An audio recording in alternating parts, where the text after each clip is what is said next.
Hello and welcome to video 30. In this video we're going to look at rotational motion. It's a subject that in a lot of ways you understand already because of the linear kinematics we've done, but in other ways it's a little confusing, especially at first. So what I'd like to do is look at something that people have in their homes, in their laptops, in their computers, and they don't really think about how quickly it's actually moving, and that's the CD-ROM in your computer. Now, the numbers 52 times corresponds to a speed. So 52 times the slowest burner or reader is really about as fast as they make them. They do have some faster ones when you have multiple lasers, but for single laser CD-ROM, this is as fast as it gets. And it rotates at a speed of 10,600 revolutions per minute. Now, to get there, the disk has to spin up, so it starts from rest and then spins up to some speed, and that happens in about 10 seconds in most DVD-ROMs, CD-ROMs, but it does vary a little bit from machine to machine. So let's assume that takes 10 seconds. So if this is the DVD-ROM, or CD-ROM in this case, it's going to start and it's going to rotate and it's going to get faster and faster and faster. As it does that, you have a couple things going on. First of all, the angular position of the disk is changing, and the rate at which that angular position is changing, or the angular velocity, is also changing. It's accelerating. So this is analogous to accelerated motion that we've done in one dimension, but now it's going to be in two. So if we're going to figure out the final angular speed, let's take a look at 10,600 RPMs. Now we can convert that. An RPM, if you're not familiar, is a revolution per minute. So 10,600 revolutions per minute. What we want is rotations per second to give us a frequency. So for every 1 minute, naturally you're going to have 60 seconds. So 1 minute divided by 60 seconds. Use blue to cancel out the minutes because that's what I like to do. And when we do that, we're going to get a frequency that is 176.6 repeating hertz. So that's the frequency. That means when this is at maximum speed, it's actually rotating 176 2/3 revolutions every second. So it's going pretty fast. Now, in the process of getting to that rotational speed, it's going to accelerate. But before we calculate that acceleration, I need to point out that this frequency is not exactly the same thing as an angular speed. Angular speed, or omega, little w, by definition, is the change in the angular position divided by the time it took to do that, which would give us our average angular velocity. But what if we wanted to know the angular velocity at any instant in time? Well, frequency tells you the number of revolutions per second. If you want to know the angular velocity in one instant, you can take the number of revolutions per second, or frequency, and multiply that by the number of radians in one single revolution, which is 2 pi. So the angular velocity we're going to express in radian hertz, or you could say hertz, understanding that that's radians per second, and plug that in. So you're going to get 2 pi times 176.66 hertz, which is going to give you an omega that is, if you want to leave it in terms of pi, 353.3, repeating of course, pi, or in terms of a pure number, it's going to be 555.0 radians per second. So that's going to be our final angular velocity, or rotational velocity. The next thing we want to look at is angular acceleration. To go from 0 radians per second up to 555 radians per second, you're going to have to accelerate. And to answer these kinds of questions, I want you to think about it the same way we thought about constant acceleration problems. There's only so many things we can know. We can know the angular displacement, so the change in theta. We can know the initial velocity, or angular velocity, omega naught. We can know the final angular velocity, omega. The acceleration, which is an alpha, which I know looks a little bit like a fish on its side. And we can know the time. Now we've been given the time, we're going to say takes 10 seconds. We've already determined that the final angular velocity is going to be 555 radians per second. We can also assume that it started from rest. So, as is usually the case, there are two things we don't know. We don't know the overall angular displacement, and we don't know the angular acceleration, but we are going to assume that it's a constant acceleration. Generally, in first-year physics, you're not going to have an acceleration, whether it be linear or rotational acceleration, that is changing. It's going to be constant acceleration. So what's a formula from our kinematics equations that has angular acceleration in it and things we know? Let me bop over to black here. It's sort of like trying to find acceleration. So the analogy I would draw would be if I wanted to know the acceleration, well, if I knew the final velocity and I knew the initial velocity and I divided by the time, that would be a pretty easy way to do it. Same thing here, except that we're going to be using angular acceleration is equal to final angular velocity minus initial angular velocity over time.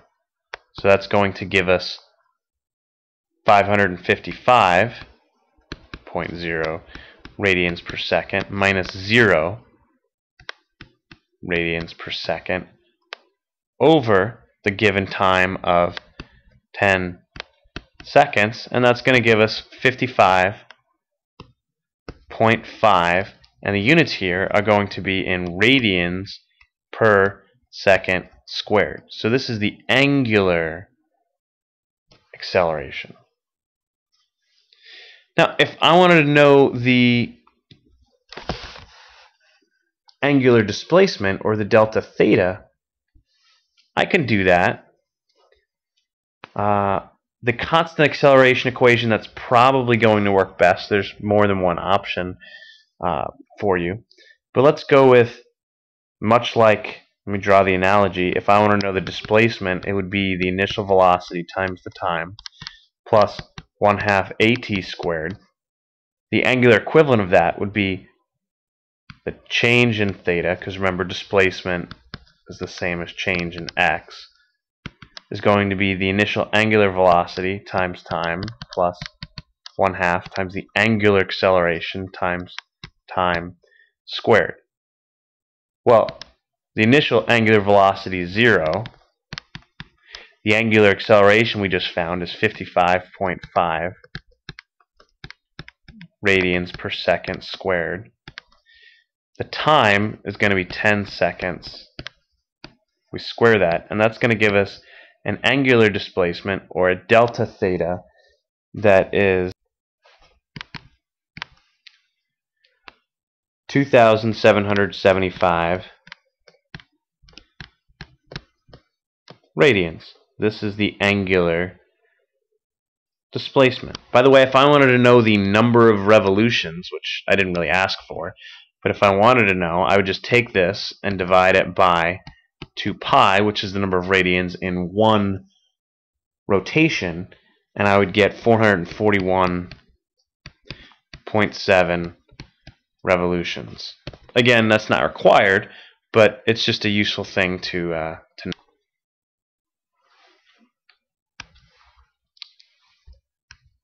Okay, now let's look at the tangential quantities.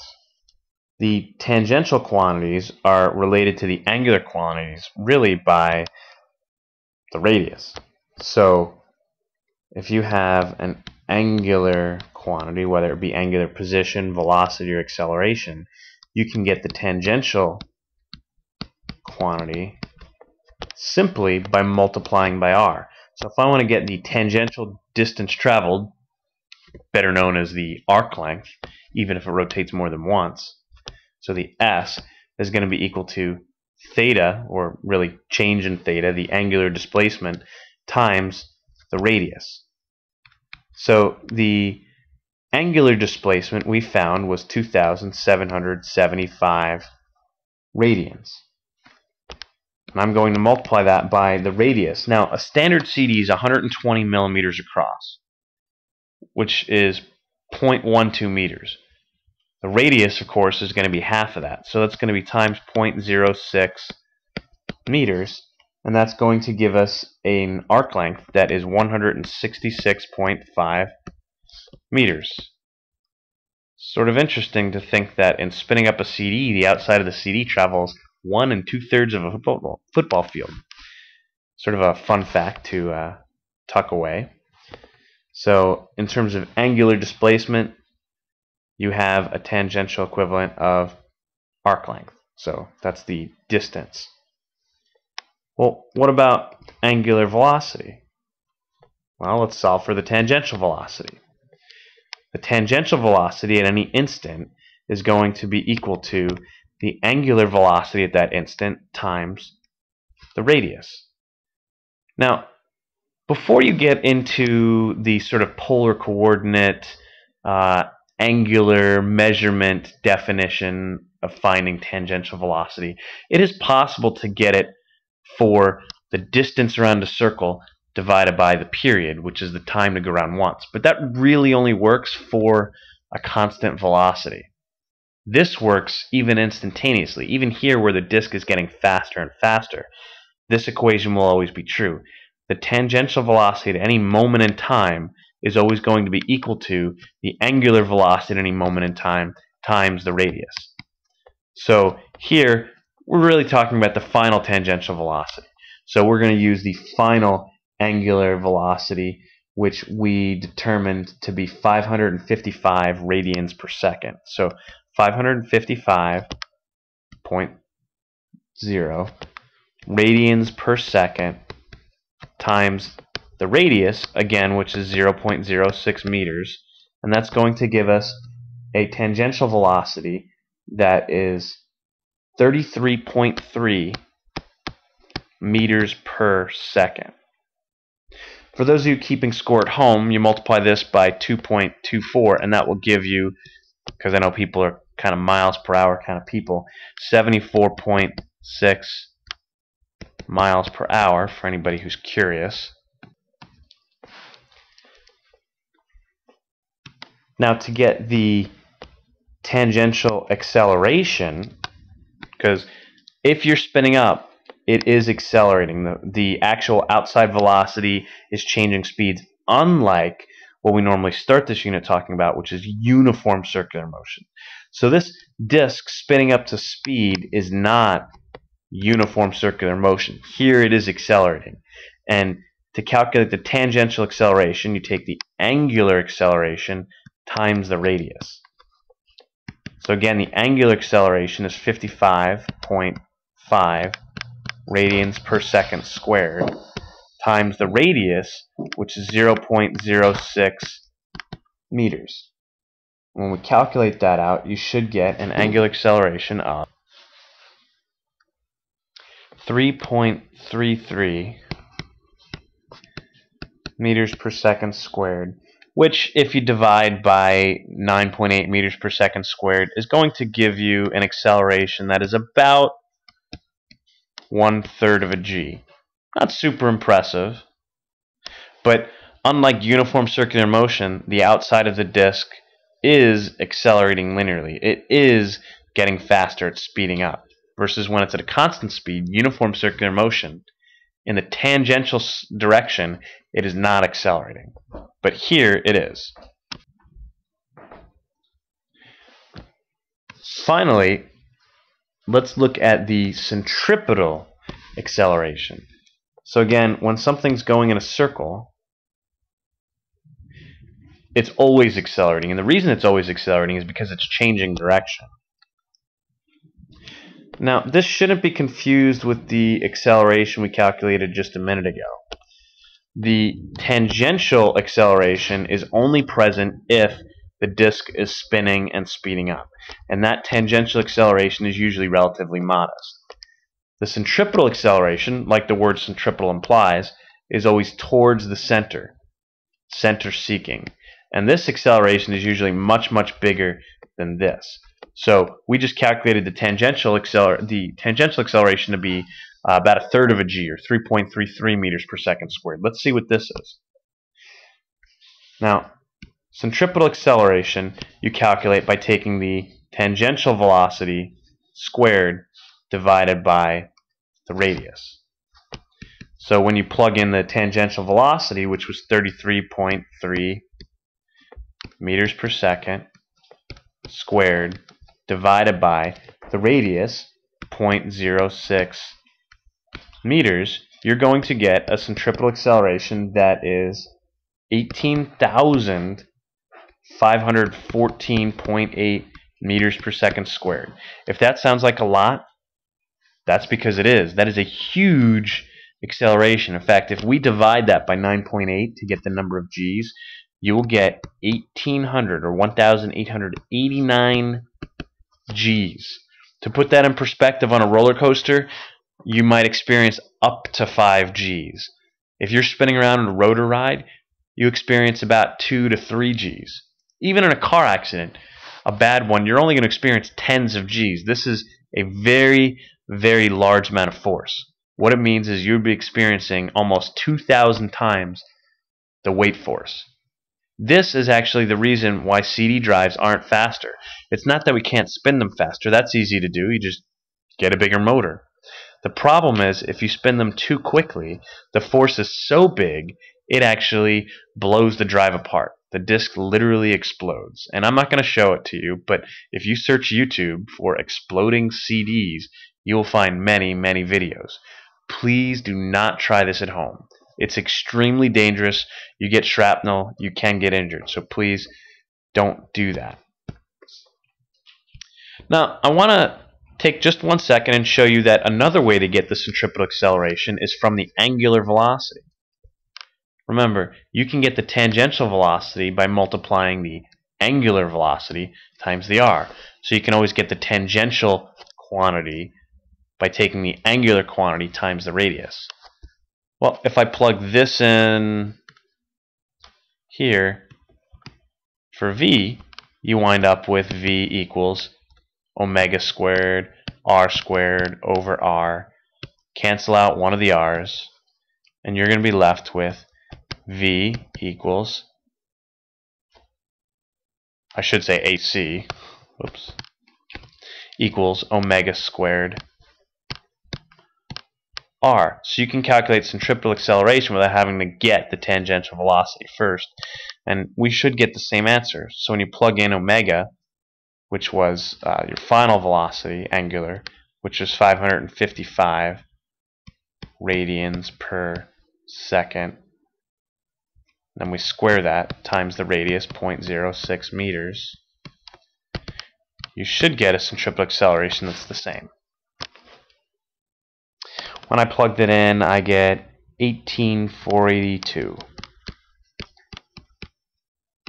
meters per second squared. Any difference between this number and this number is just rounding.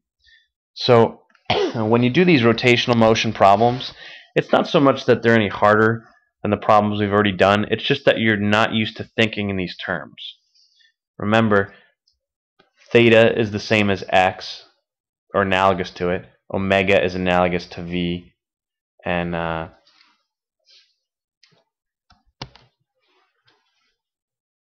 alpha is analogous to a. Angular acceleration is analogous to regular acceleration. And don't be afraid to use the kinematics equations that you already know and then just translate them. As always, I hope you found this useful. And as you can see, they upped my YouTube limit, so hopefully this 20-minute video will actually fit. Thank goodness you can fast forward.